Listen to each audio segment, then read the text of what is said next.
Isn't that great? Someone says I went for a burger delivery with the company CEO.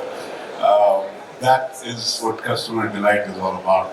That in the last minute, you make your customers feel special, and you go that extra mile to make them happy.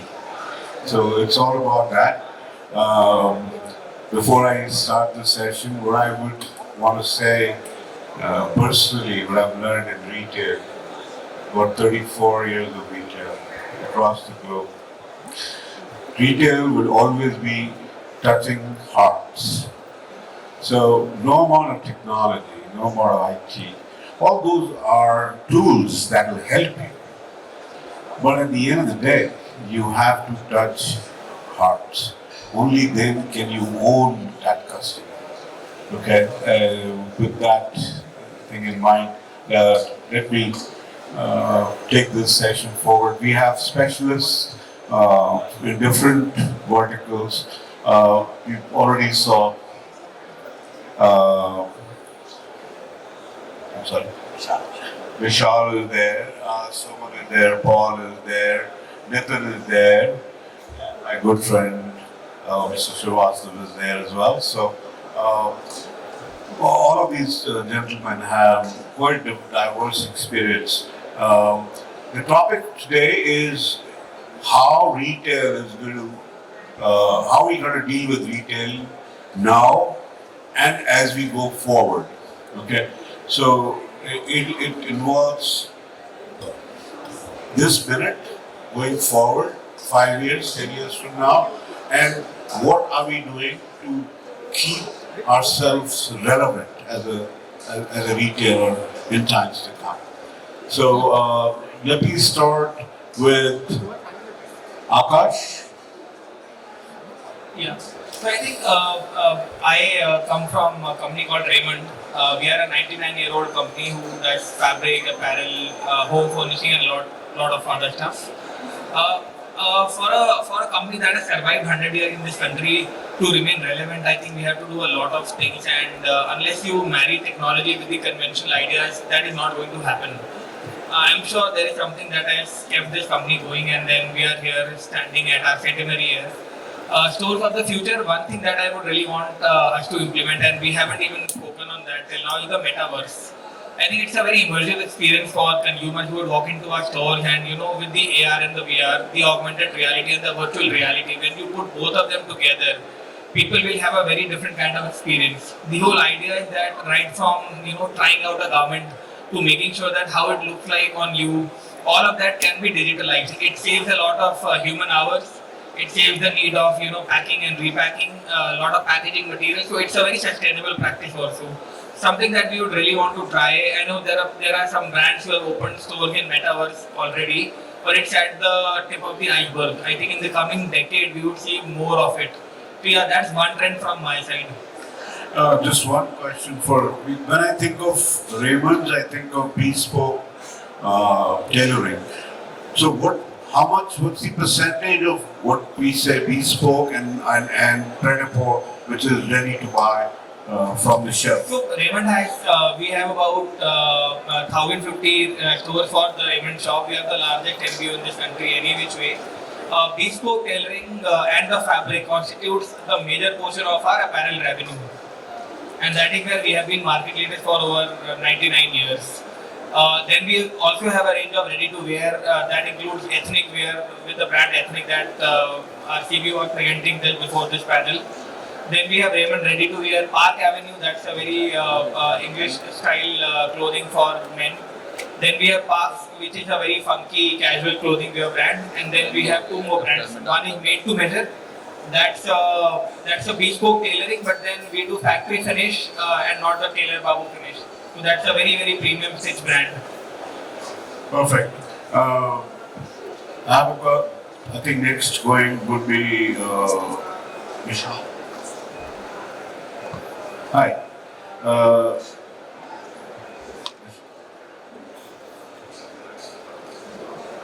No, sorry. So sorry. The setting arrangement has moved on from a different one. So, Nitin, you're heading the business development, right? So, in terms of retail, what do you think in your category, how it's going to, evolve, how it's going to change, and what do you see happening in the near future and far future? Hi. So we are into a category which is more of impulse buying. Say my 50 to 60% of the sales is happening through impulse, and when we see that how our stores will look like in future and how we are going to connect with our customers, will be it's like right now my product is targeting each and every age, starting from say 5-year-old to 70 or 75-year-old. So what we look at for the future is how we can maintain those customers and we can target still that age group, and how we can bring in those customers to our store. So we were having a discussion say half an hour prior, and we found out that so many people do not know what is Miniso, and they've never even entered our store. So our target will be like how we can market ourselves or how we can make our store so appealing that anyone who is going through our store, they must try to enter our store. So that's what we are looking forward to do in something in our store. Maybe with regards to we can make, we are already started doing a theme display of the products which are there, wherein customer can come and they can actually see how this product can be used, and this product can be displayed in their home, or they can click some pictures with the say bigger size of that kind of product, wherein they can post it also on their social media. So that's what I think. Wonderful. Let me come to a very different category, and we have an expert here. Paul is here, who's going to talk about the Indian highways and how, despite of being the second largest, which he just educated me on, in the world, we do not have facilities to satisfy the people who will be driving on those highways. So in terms of rest areas, in terms of food, transit, in terms of all other amenities which are prevalent wherever you have expressways or highways. Paul being an expert, we would love to hear from him what he feels the way to go. Thanks, Pierre. I think forecourt retailing is actually one of the areas that is going to look so different in the future. We talk about future, and sometimes we talk about 1, 2, 3 years in small changes, but forecourt retailing is going to change significantly. So currently in India there are 80,000 fuel stations, and less than 500 actually have a food or beverage offer. So when customers come to a fuel station currently, they only go for fuel.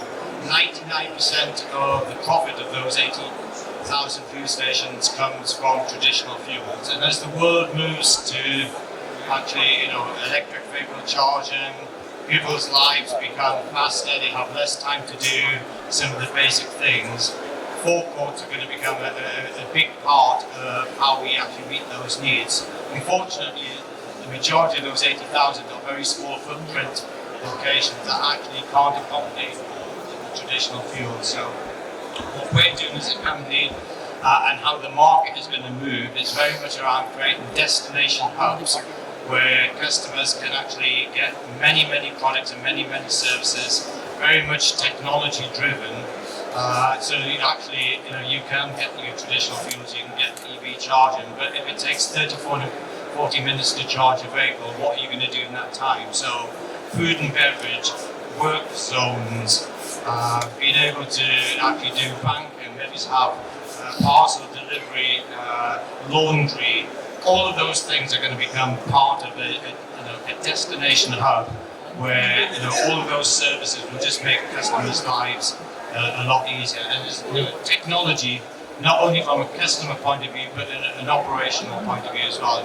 Dynamic pricing, so customers are buying at different times of day, different meal times, and one solution doesn't meet all customers' needs. So dynamic pricing, smart shelf labels, technology for fulfillment. All of those things from an operational point of view is critical. But then actually how we meet the customer needs through technology as well is going to be very important.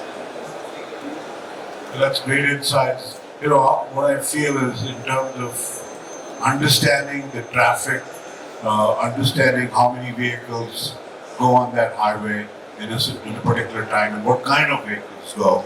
A lot of that has to do with making databases, and based on that, creating spaces for people who are driving on the motorway, that they get to get all the amenities with gas. Now we're talking about in terms of battery charging cars.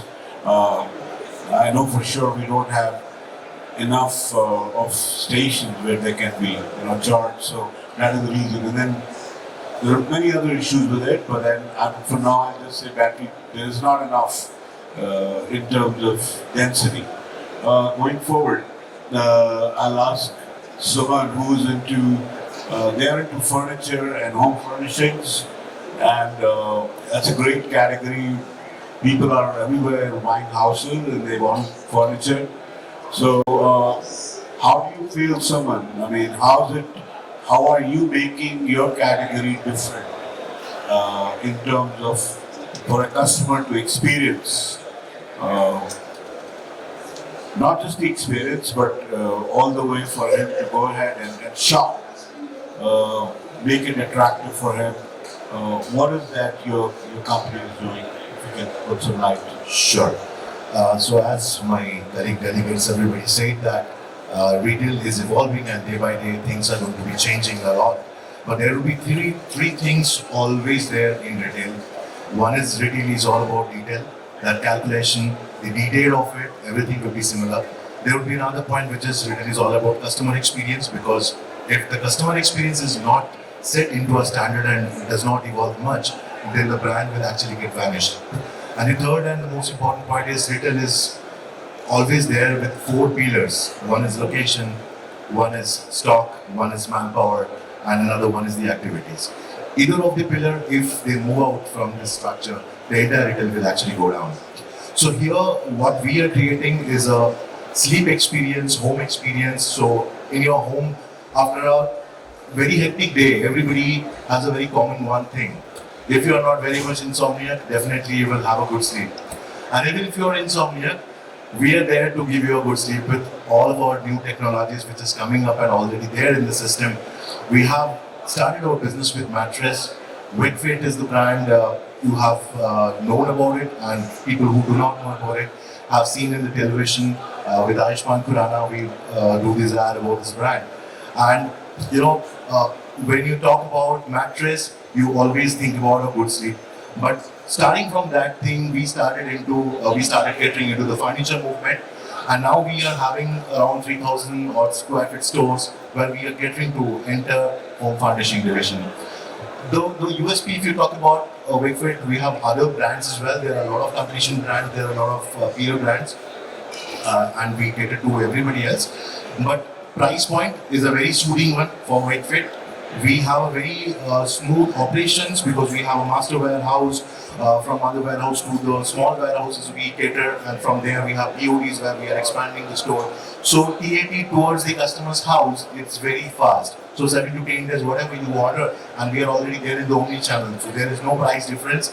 You ask for anything else in the retail store, we are already creating aisle. So if you have 5 options you can see and you want more options out of it, so we will be having those aisles to select from there. So that's the future we are planning for, and right now we are having 64 operational stores, and we are targeting 150 stores by this year end, and the journey will go on like this. So I just have one question because just came to my mind.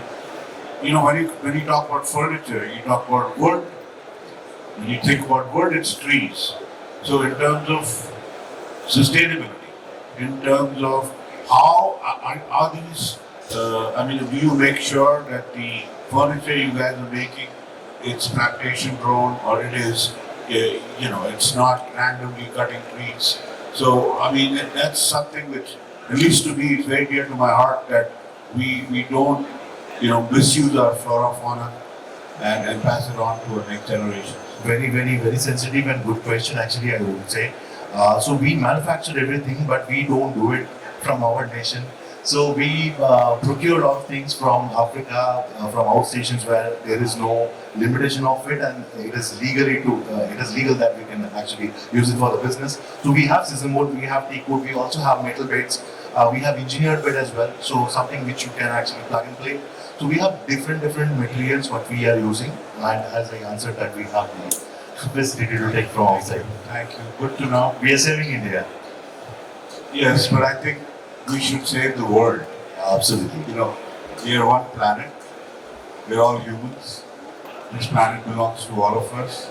So it's great that we are saving our own country, but it's even more important that we save the human life and people and worlds that are going to come after us. It's also very important. So anyway, coming back to Vishal, I mean, he's an FFP stalwart. He's been with some of the biggest companies in FFP. And now he's flipping burgers, like he said.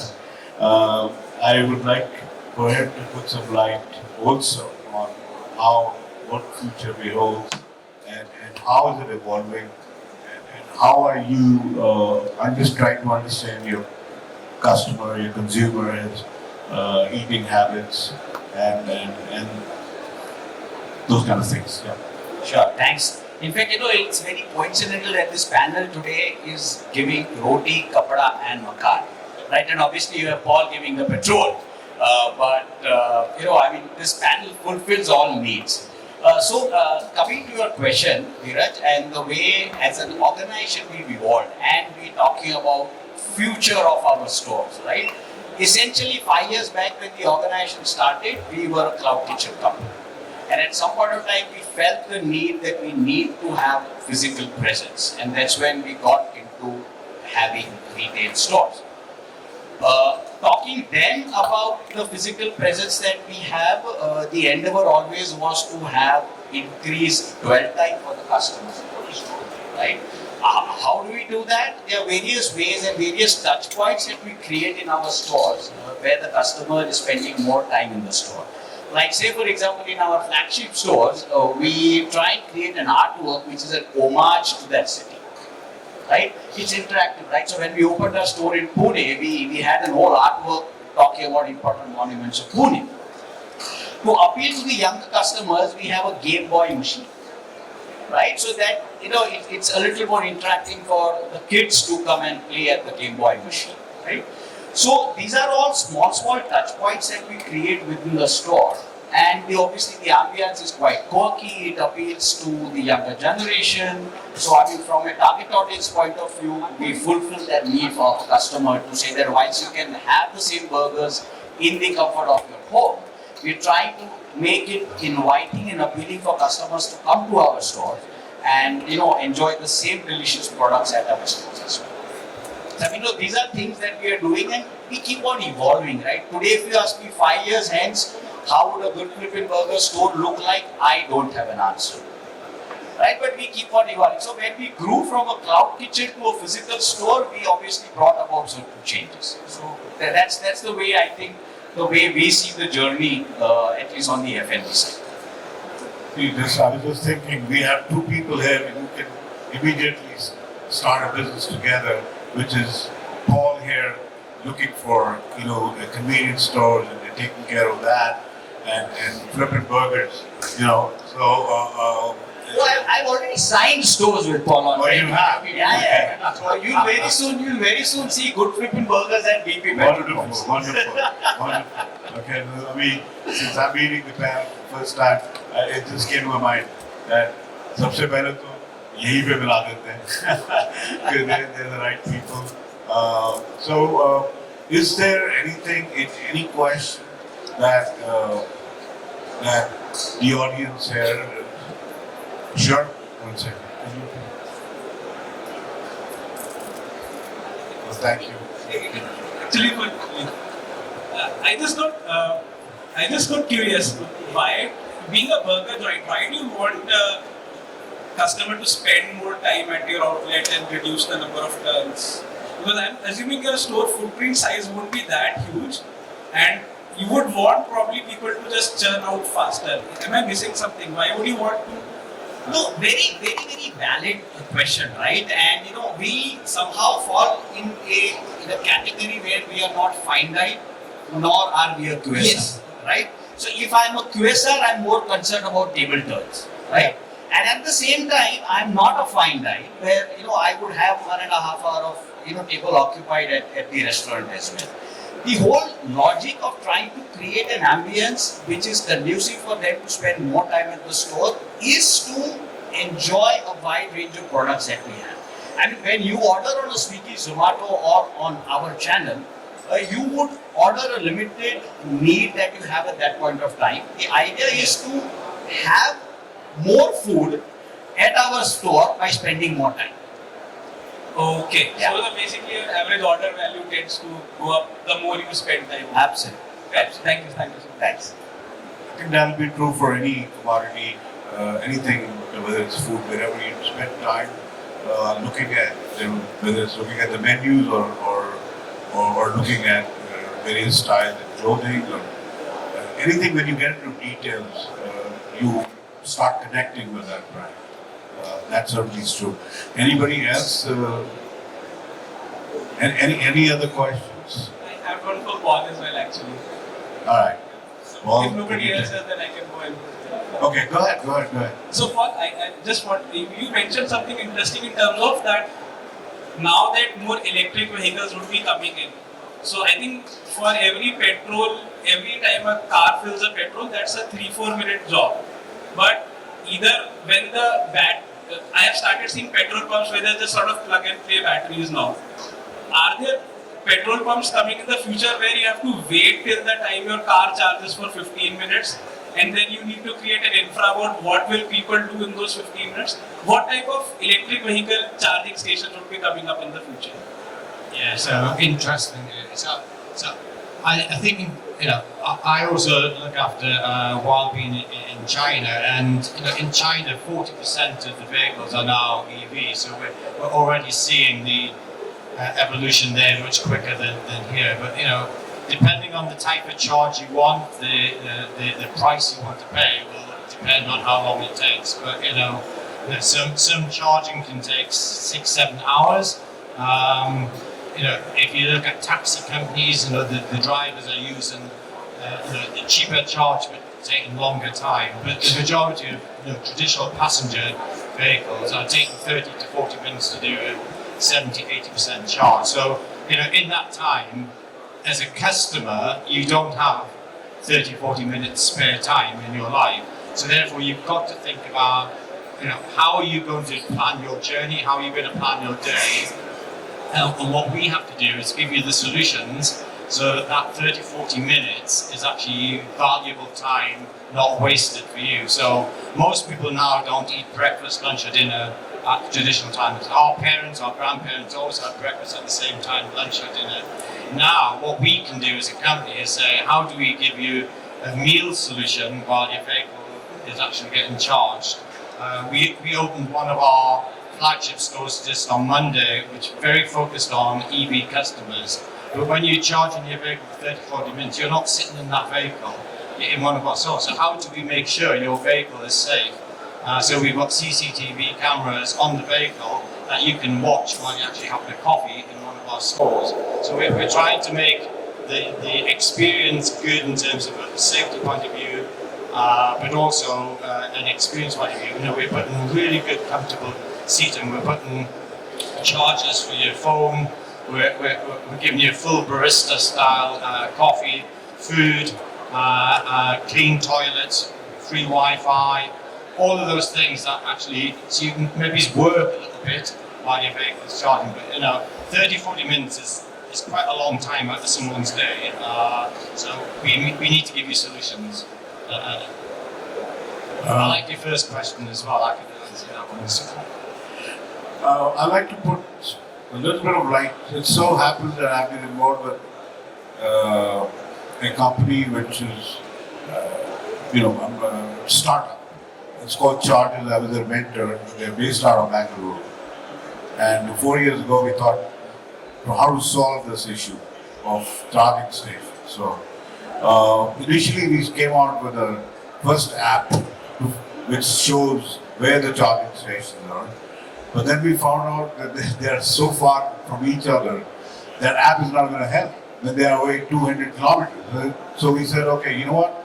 Let's get into actually setting up charging stations.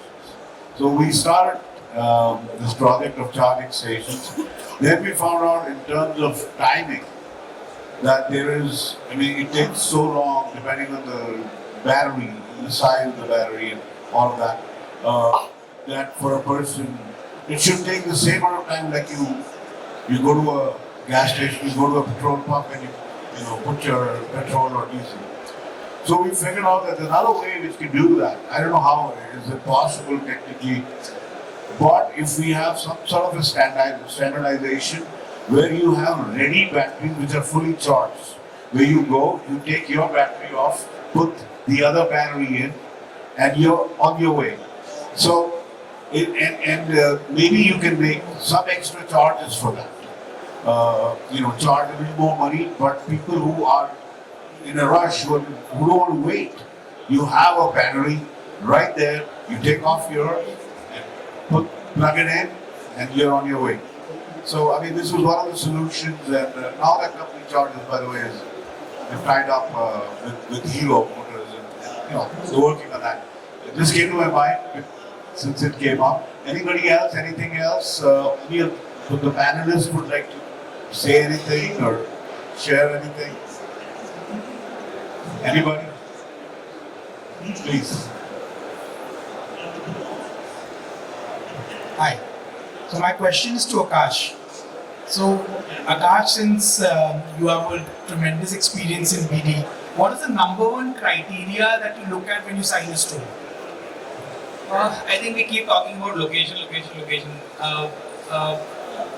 One criteria that every company should have is that you put hand on your heart and understand if it was your money, would you invest there? If your heart says yes, forget about technology, AI, data layering, analytics, heat maps. If you don't feel it that you would not be able to make money out of whatever you are investing, then don't open the store. That should be the only criteria.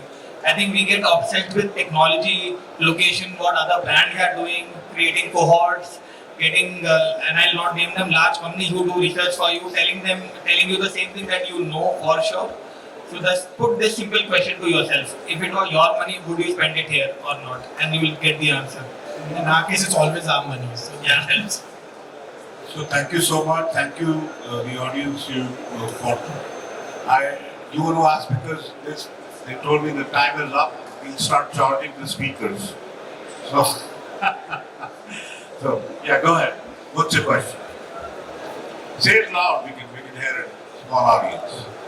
As we were talking about the location by Akash sir, what does the company more prefer right now in as we compare it versus high street versus mall? And what's the 5 years projection according to you in terms of revenue generation and more profitability? Whom do you want to answer? Entire panelists, sir. So I would take up first. See, this depends upon what category you are actually catering to. But if you talk about mall consumers as well as high street consumers, you have little bit of similarity. At the same point of time, you have different catchment as well. So there would be a lot of areas where in 3 to 5 kilometer radius you would be having a good high street. The brands would be there and they are all performing. At the same point of time, there is a very good performing mall. But normally, as per my experience of last 18 years in BD, what I have seen, a good performing mall when everybody is doing good, a good store in front of the mall normally do not perform. The customers have a tendency to get into the mall rather than that store. So if you calculate that your brand has a particular TG, which we actually can cater, if you get a good walk-in, mall is definitely a good option for you. And if your category is something which is like matching with the neighbor categories, because if your brand is not too much known, like we talk about Raymond's, I think enter room, whoever is there, everybody know about the brand, right? But when I'm talking about Wakefit, there will be a lot of people who do not know till now. In South India, in West India, we have a lot of footprints. But if you go to East India, no one knows who is Wakefit. So we need to be very cautious while opening. Like he also asked, when we open any particular store, what do we calculate? He said that hard. Very, very emotional and logical answer. But we also do a basic calculation. If we are omni-channel, we know what are the numbers we are doing in that particular pin code. So pin code analysis works on a very logical database. And based on that, you can take a call whether I should open in that particular high street or mall. Also, you need to understand what is the rent to revenue ratio, what will be your projection, whether you will be doing a profitable store or not. Because opening a non-profitable store is definitely not an option. Thank you, sir.